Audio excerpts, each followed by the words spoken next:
Okay. Are you teasing first? That was painful. Sure. Yep. And here it is, the customarial. Speaking of painful. Yep, these are too. It's the customary tease before we enthrall you with thrilling tales of stupid and wonder. Of tales of lusty humor and stupidity. Sometimes, Yeah. most of the time. Yep. Sometimes we just find weird stories that are kind of cute. Yep. You'd like that whole mishmash and never know what you're actually going to get. Neither do we. Welcome to the club. Sometimes it's 8 minutes of us tickling ourselves sick and laughing until the end. Yes.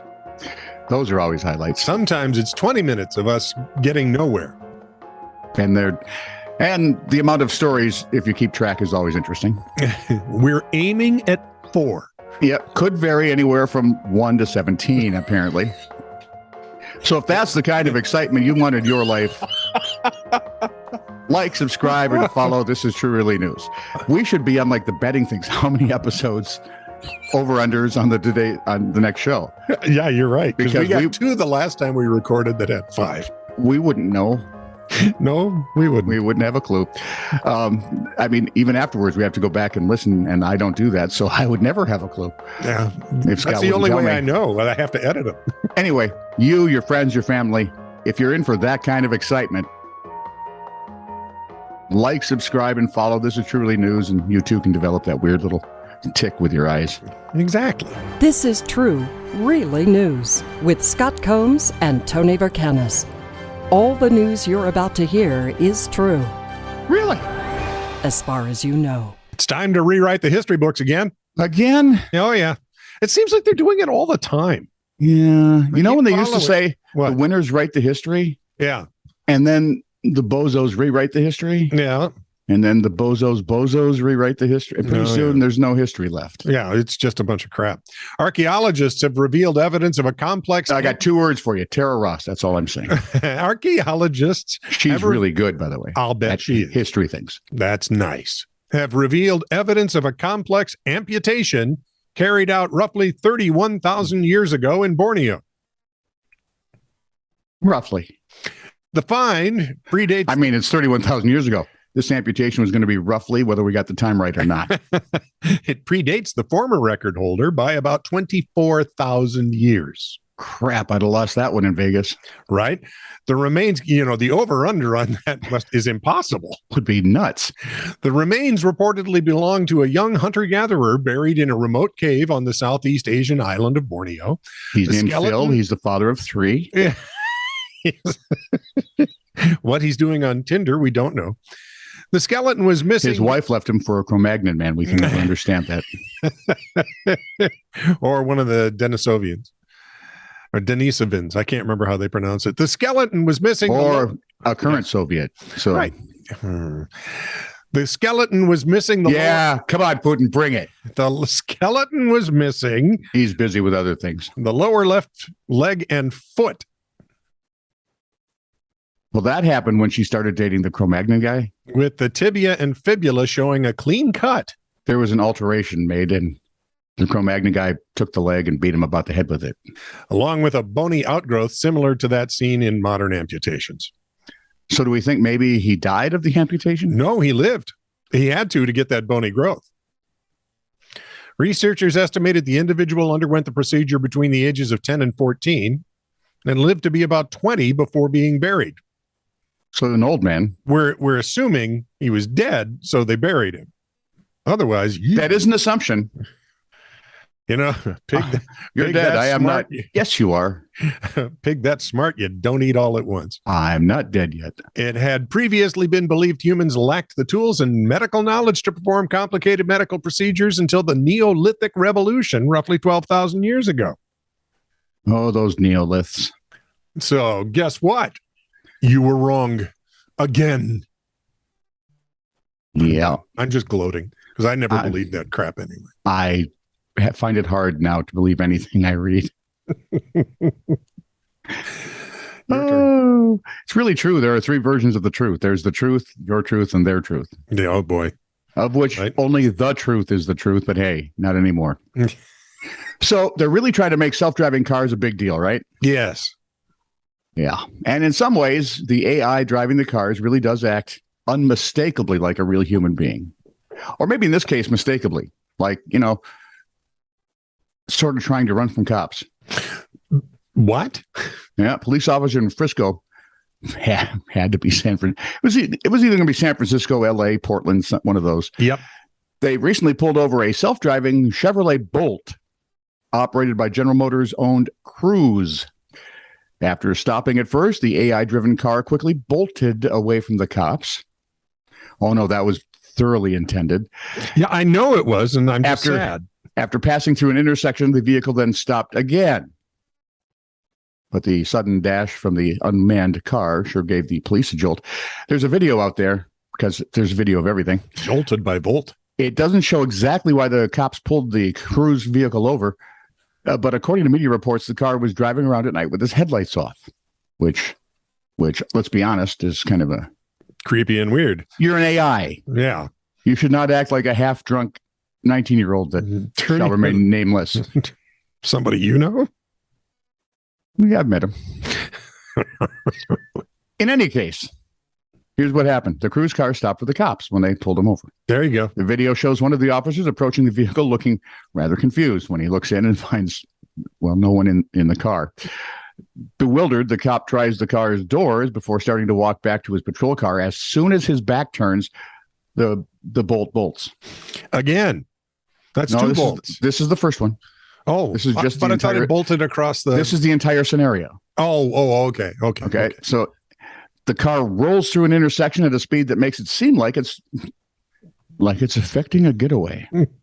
But once it passes the intersection, it comes to a stop and activates its emergency blinkers. Okay, so they follow this vehicle and two officers get out, both this time. Inspecting the car, they seem genuinely puzzled. As our video fades to black, they are walking around the car with one officer apparently talking on his phone going, "What the hell?" I don't even know who to talk to. We've achieved Addams Family-ishness. Not until the moose head goes in the back of the car. The moose. I love that moose head with the, I hate it though. Somebody had a color picture of the set. Yeah. It was gaudy. Oh, yeah. Looks way better in black and white. Although I am looking forward to Rob Zombie's Monster movie. As the video fades to black, they're walking around, seem confused, talking on the phone. In a tweet, though, the company explained that the car was simply doing what it was what it was trained to do, doing what it was supposed to do. Find a safer spot. Quoting now, our AV yielded to the police vehicle, then pulled over to the nearest safe location for the traffic stop as intended. The company added that the officers did not issue any citations for the car, by the way. No, they were so freaking stunned, the car could have walked away. And they would have never... Who would have... The company does have a video available instructing first responders on how to interact with their automatic vehicles. I got to tell you, that's a sentence I never thought I would read in my lifetime. First, approach it slowly. If you reach for it, reach with your palm up and hand down so it's not scared. Oh, wait, that's dogs. According to the instructions, Cruise cars have microphones that will identify sirens and cause the AI to act appropriately, which is fine and dandy, but okay, so let's give it that, all right? Cars trying to safer place to park. Yeah. Wouldn't Cruise maybe want to work on their system? I can think of two things that would help. Maybe give the cops some sort of notice that it was going to move to a safer place. Oh, there's a thought. Or better yet, maybe just turn on the headlights after dark. Which would, that would be. I'm not a rocket scientist. Never know what you're going to get. I'm not from a rocket scientist, but I know what stupid is. And that's stupid. Speaking of which, have you ever had to resign from a job? Have you ever had to quit a job? Yeah. Hasn't everyone in radio? Yeah. Well, mostly. Well, sometimes you're asked to leave. Yeah, right. Actually, I was like 4 jobs in before I finally got. Then I had a stretch starting with working with you. Where you got fired everywhere. 3 times in a row. Bang, bang, bang. So the worst part is I'm getting fired from one job and they bring him in to work with me one day. Yeah. What the who? I'm sorry. Carry on. It was what it was. It was. We had great fun. I'm not sure anyone else did, but hey. Yeah, right. So this is about people who resigned in magnificent ways. One guy quit and left up an out-of-office message with stupid quotes from all of his bosses and seniors over the years, attributed to them by name. And because our IT is so notoriously bad, it took well over a week for them to fully disable his account so that the out-of-office stopped being sent. Oh, my. Salancha. Here's to you.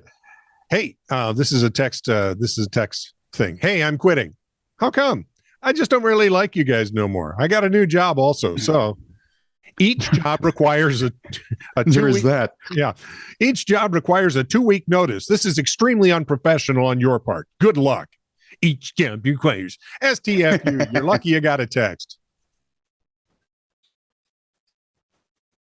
You know what? In this day and age, they are. Yeah, probably. And we finally, ghost. Come on, we ghost dates. Now ghosting jobs is no big deal. right? When I was a supervisor at a well-known retailer, an employee in the garden center was reprimanded for something or other. He became so incensed that he went to the corner of the garden area, dropped his drawers, and pooped on the pallet. Then he quit. No kidding? Yeah, no kidding. Bad, Tony. Over Bad. to you, naughty boy. All right, Heatwave. Have you noticed? It seems like we've messed the months up. April now feels much more like June weather-wise. Does The it? June I knew. Okay. June feels a lot more like July. And this year, July was like August. And most of August was like early September, which means Christmas should be just shortly after, Halloween, which I guess is right. Who knew? The merchandisers knew that all the way along. Yeah, they were planning on this. Heatwave fun. University of British Columbia researcher Alison McAfee told Metro News that when outdoor temperatures exceed about 107 degrees Fahrenheit, write this down now, when temperatures exceed 107 degrees Fahrenheit, drone or male bees begin to convulse, forcing their sex organs to explode from their bodies, an event that causes them to die from shock. Shock. Disappointment. Both. Hey, Martha, look at, oh no. McAfee said it's pretty extreme. Wow. If there's an understatement award. Exploding bee genitalia. That's a temperature they shouldn't normally experience, but we were seeing drones getting stressed to the point of death. She believes drones are one of the most effective indicators of climate change. Yes. Sure. Oh, I see. There's more money to be had. Yeah, exactly. Yeah. And the queen bee was none too happy about it either. Oh boy. Harold did what? Huh? Damn. I liked him. No, I can do Tuesday night. Sorry.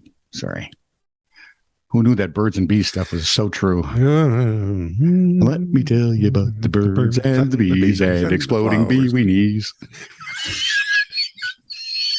Sorry.